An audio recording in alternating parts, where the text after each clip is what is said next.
Jasmine Hastings. I'm 21. I'm a senior here at Chapman University, and I'm currently the lead resident advisor of the apartments community here in the residence halls. So my name is AJ Demija. I am 23 years old. My major is sociology with a minor in business, and I am a third-year RA in Davis now in the apartments. You know, for me, it's definitely about serving other people's needs and putting their needs before mine, and not really expecting anything in return from them. Really showing empathy rather than sympathy, and helping them and growing with them, and just, I don't know, whatever I can teach them is great, but I think if they know that I'm there for them, that makes a huge difference. So my leadership style changed to very hands-off. If you need me, come to me. If you don't need me, I'll always be here, but I'm just as a resource to you. I did an internship over the summer which was very leadership based. It's a management position with Target. So I definitely learned a lot about myself, that if you're doing your job, I'm just going to leave you alone and you do your thing. I'll check in with you every now and then, but other than that, I'm very hands-off. So whereas in the beginning of this RA job, I was very hands-on, to a point where I got upset where people didn't come to me. And not upset angry, I just got upset I went to my supervisor and I was like, they're not coming to me with their problems. Should I go to them and ask them their problems? And he's like, just wait, they'll come. And then when they came, trust me, they came in flood. So if you put yourself on a pedestal, you're destined for failure. That's just my rule for life. You're on the same level as everyone. Supervisors obviously they're not on a pedestal, but they have a high position. But if you see yourself as an equal with everyone, I think you're just gonna be more successful in the end. Like I said, residents are younger than me, older than me. We're all on the same line. I mean, we're all here to learn and be students and move on. I mean, have fun, that's it. It's there's no ego involved. And I think a lot of people do come into this job with an ego, and it just doesn't work out for them in the best. And I've never seen someone with an ego last more than a year or two. So, everyone's on the same line in my book. So. My greatest strength would probably, as I kind of touched on earlier, would be my top strengths quest strength, which is developer. I think for me that kind of infuses into all of my other strengths, and all of my other strengths are kind of tied to me being a developer, if that makes sense. But for me, the definition of developer is helping others to reach their fullest potential. And so that looks different when I'm working with different groups and different types of people, but I think for me, my other strengths, one, for example, is positivity, and that really connects with being a developer, and so I'm using my positivity while using my developer strength, or my includer strength, which is, about making sure everyone's included in whatever it is that I'm doing, and so that's really connected to my developer strength. Okay, my greatest weakness would be that I usually have kind of a plan or an agenda in my head. I'm an organizer and I like to plan things out, and that's just kind of how things go.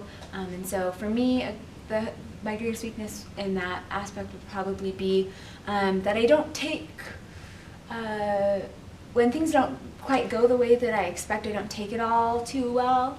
But I think that's an area for growth and working on my resiliency for bouncing back from things like that. And my time as a lead resident advisor, I've definitely really had an opportunity to kind of work on that because I recognize it in myself. And so I try to work on that and try to get advice from other people on how to handle that kind of thing, because nothing's going to always go your way, and that's just kind of how it is. But just something to work on. As far as the strength goes, I'd have to say I get along with people pretty easily. I don't think I've had many issues during my time here, so just pretty easygoing. Sometimes too easygoing, but my problem is never saying no. Whether it's 6 o'clock in the morning or 12 o'clock in the afternoon, I can't ever say no. For example, a friend asked me to drive her yesterday all the way to Westminster, and I had so many things to do, but I was like, you know what, I'm just going to help you, let's just do it. So I think that can be a strength as well, but I think it's more of a weakness for me. But basically, to run the meetings, usually my supervisor will have a basic agenda for us, or even if it's not an agenda, just a few points that he would like us to touch on. So I kind of start there when I'm creating my own agenda, and then I'll usually add a few things here and there. I like to start with sort of an icebreaker or an activity, or end with one, but I don't it doesn't always work with my upperclassmen residents like it did when I worked in the freshman or the first year halls. But I have found that it's really important to build community, and so that's an important piece of the puzzle for me with my agendas. But even if I don't have the opportunity to kind of set up an icebreaker for my residents to get to know each other, I at least try to spend time getting to know my residents individually, whether that's kind of going around, asking questions, seeing how people are doing, checking back on, I try to remember stuff that they're involved in or stuff that they had done in the past and connect back to that later in my conversations, because for me, it just, when I look at them and I talk to them about something that they know that I know, I just see like the spark in their eye and it makes me really happy. But I try to touch on that kind of stuff, and I also just like try to be organized too. I try not to keep them longer than necessary, and I just try to hit on the points that are most needed, and then if not, like I can always email them like extra stuff. Yeah, that's probably it. So I'll start off with some candy usually. If you say food, apparently everyone flocks to it. So That's true. just a piece of candy, and then we'll go around, and I'll just keep it really simple. Tell me about the best part of your day. Tell me a fun fact. I don't ask really specific questions because I don't want people to dwell on it for 20 minutes, but just something so simple. Move on, and then get the information done, and usually I cut it down to like 6 minutes. Like that's what I really try, because I know people want to get out. No one wants to sit around with their RA. So I usually tell them it's 15 minutes, and then when it's 6 minutes, they'll get all excited, then run around, tell me I'm the best, and then leave. So that's usually how it goes. My personal and work lives blend tremendously. We kind of say in this life that when you're an RA, we put school first and then RA second. But, it's the kind of job where you're pretty much an RA 24/7, and you don't really have any say in like, oh, you're having a roommate conflict. Can we schedule that for tomorrow night at 8 p.m. instead of tonight at 8 p.m. because, I have an essay. Like, you can't just say that to your residents. So I haven't noticed it as much this year because I think my upperclassmen residents are a lot more independent than first-year residents. But they obviously do have stuff going on that they just aren't as willing to share because they are more independent. I definitely mesh, and I see residents on campus, and so I'm always a resident advisor. It's kind of like you're in a fishbowl. Everyone knows who you are, particularly when you work in first-year buildings, because more first-years tend to know who all the RAs are rather than just their own. And I think for my personal life, it's a big deal. My best friends are the other lead RAs and resident advisors. It's hard to, not necessarily for me, but for some people it can be difficult to maintain relationships outside of being an RA. I think for me, I am closest to the RAs because they understand me and they get me and they know what I'm going through. But like, for example, with my personal relationships at home, I'm FaceTiming with my best friend on a Thursday night, and I, get called to a situation or that kind of thing. It's like, I have to go, that kind of thing. And so my family and friends know that I'm an RA and that is going to take a lot of time in my life, and sometimes I have to put that first before social relationships, and that can be difficult, but it usually works out. Yeah, no matter where you go, the second you say, hey guys, I'm your RA, you're always going to be that RA. Residents who are my residents for 2 weeks, they'll come up to me, hey, this is my RA.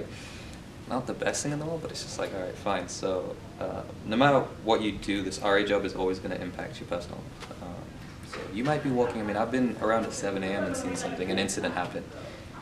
You got to respond. Some RAs wouldn't, but I was bragging to public safety yesterday, I've never missed a call on the duty phone. But it's just always going to impact both sides of your life, and vice versa as well. So. I am a follow the conduct code lady. We call it documentation in Res Life, and so I tend to just follow the books. I do my job, and for me, one of my strengths is responsibility, and so that's kind of like, fulfilling what has been asked of me, and so I see that as very cut and dry, and this and this and this, and it's hard because some situations are very gray. And I think that's for me when I call for backup or call my supervisors. But I am usually very organized, this is how it is, cut and dry kind of thing. My first year as an RA, I had a lot of incidents. It was, I was in Prowley. A lot of stuff took place, whether it was alcohol all the way through, really, really serious stuff. And I seemed to be the one on every time that happened. But after the first semester, I just 3 or 4 chances I'll give you. I'm not there to mess up your, career or anything like that. So I'd give you a chance. I'd give you another chance. I'd give you a third chance. 4th chance, maybe not, but definitely give you up to 3 chances. And if it wasn't too serious, you spill it, you pour it out, you throw it away, and then I look the other way. And it doesn't sound like that, but I'm just not there to ruin your time at Chapman. I'm there to kind of enhance it a little bit. So I think my residents kind of caught wind of that a little bit, and they got away with a lot more than they should have. But I'm close with a lot of my residents from freshman year, my sophomore year, their freshman year. So I think it worked out for the best. So very hands off. Just if it's not that bad, I didn't see it, you didn't see it, pour it out, go on with your night. It's kind of tough when a resident doesn't want to build a relationship with you, but I think for me is like, as long as I'm trying, that's that's what matters, because if I'm trying and it's still not working, then it's on them. Then I think if it was the other way around, that'd be kind of sad. I think it's kind of sad though when a resident doesn't want to build a relationship with you, because you have to try to get to know them and understand their life and that kind of thing, and it's difficult when they don't want to reciprocate. In the beginning, I strived to go out to every single door. I mean, once a week I was knocking on residents' doors saying, hey, can I help you with anything? Some say it was opening Pandora's box, but I don't think so. I think it really tried to create a relationship. Nowadays, though, I'm okay with it. I'm at peace with it. And I'm not that stereotypical third-year RA who's just like, oh, well, I don't care. I really do. But I tell my residents consistently, if you need me, I'm right here. Other than that, I'm not gonna go out my way to make you feel uncomfortable. A lot of them move to the apartments just because they want that freedom, and they don't want someone. Can I swear? Is that they don't want someone on their ass 24 hours a day? So I just, I'll be okay with it. I'm at peace with it. Really, after being a resident advisor, I kind of learned to take confrontations head on.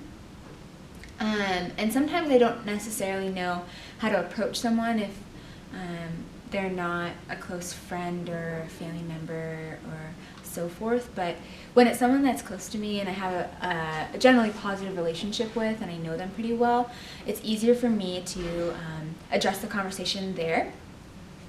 I'll just set up time to talk with them, or just bring it up and be like, hey, I need to talk to you about something, and that usually works with someone that I know pretty well. But when I don't know someone as well,